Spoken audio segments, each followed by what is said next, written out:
Hello সবাইকে, আসসালামু আলাইকুম। অগ্রিম ঈদ মোবারক জানিয়ে শুরু করব আমার আজকের রেসিপি। তো আমার আজকের রেসিপি ক্ষীরের সন্দেশ।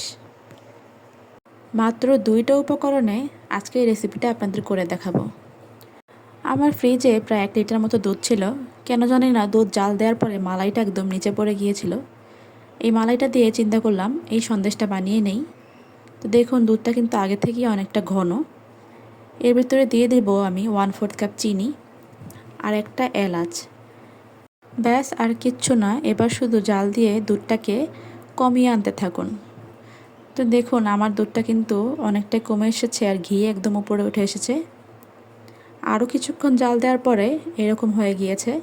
এই পর্যায়ে কিন্তু আপনারা এটাকে পাটিসাপটার জন্য ব্যবহার করতে পারেন, কিন্তু যেহেতু আমি সন্দেশ বানাবো তাই এটাকে আমি একদম থকথকে করে ফেলবো।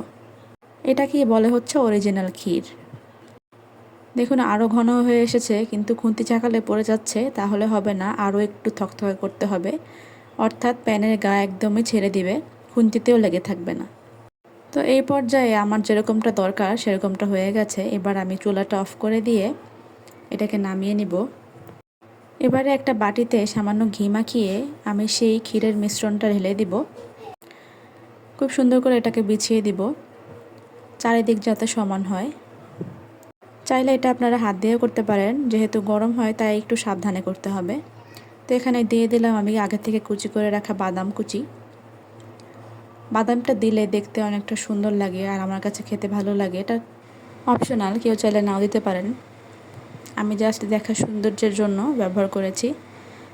বাদামটা দিলে আসলে লুকটাই চেঞ্জ হয়ে যায়। পুরো জায়গাটা দিয়ে আমি ছিটিয়ে ছিটিয়ে বিছিয়ে দিলাম। তো এবারে বক্সের ঢাকনাটা লাগিয়ে আমি 20 মিনিটের জন্য নরমাল ফ্রিজে রেখে দিব। 20 মিনিট পরে এটাকে কেটে নিব। দেখুন একদমই পারফেক্টভাবে হয়ে গেছে। আমি তো মালাই থেকে করলাম, আপনারা চাইলে এখানে বেশ খানিকটা দুধ জাল দিয়ে সন্দেশটা বানিয়ে নিতে পারেন। সেই ক্ষেত্রে কিন্তু ফুল ক্রিম মিল্কটাই লাগবে। যদি আপনারা ঘনত্ব তাড়াতাড়ি আনতে চান আর পরিমাণটা বাড়াতে চান, সেক্ষেত্রে আপনারা এখানে গুঁড়া দুধের ব্যবহার করতে পারেন। তবে আমি এখানে কিন্তু কোনো বাড়তি জিনিস ব্যবহার করিনি। তবে গুঁড়া দুধ ব্যবহার করলে কিন্তু ঘনত্ব তাড়াতাড়ি আসবে, খেতেও আরও ভালো হবে। তো আমি কেটে নিলাম। দেখুন দেখতে মাশাআল্লাহ একদম পারফেক্টভাবে হয়ে গেছে। তো অনেক সময় দুধ মালাই হয়ে গেলে আমরা সেটাকে ফেলে দেই, ফেলে না দিয়ে আপনারা এটা দিয়ে এরকম ক্ষীরের সন্দেশ বানিয়ে নিতে পারেন। খেতে কিন্তু অসম্ভব মজা লাগে। তো এই ছিল আমার আজকের রেসিপি। ভালো লাগলে অবশ্যই লাইক কমেন্ট শেয়ার করে পাশে থাকবেন। আর বাসায় অবশ্যই একবার রেসিপিটি ট্রাই করবেন। সবাইকে অগ্রিম ঈদের শুভেচ্ছা জানিয়ে আজকের রেসিপি শেষ করলাম। সবাইকে ধন্যবাদ।